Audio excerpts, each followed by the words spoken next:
the African Union Commission, together with the FAO and Agripreneurship Alliance, we had undertaken a study just to understand the agricultural incubation scope of the continent, the ecosystem scope of the continent. And based on the outcome of that study, where we had identified quite a number of challenges that the incubators were facing. So we had presented the outcome of the study to our ministers, and they agreed that there was a need for our government to be more engaged and to be more supportive of agribusiness incubation ecosystems on our continent. And they had also mandated the Commission, with support from other partners such as the FAO, to begin to come up with some kind of pilot projects in a few countries. And then we can phase that up and we can scale it out.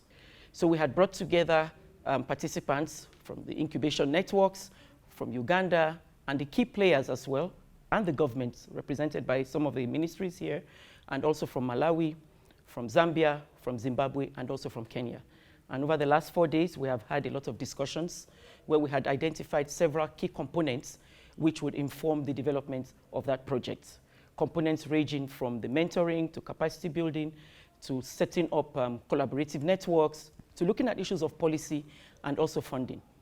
And one of the key takeaways for me from this workshop has been that the challenges are the same. And so what we just need right now is a cohesive support from our governments, particularly in terms of the policies, for them to provide that enabling environment for our incubators, to supporting their incubation networks, and to ensuring that they give them the necessary support that they need, because we also see the incubation networks as very key drivers in addressing the issues of jobs for our youth and issues of wealth creation for our youth. So this has been a very, very successful workshop,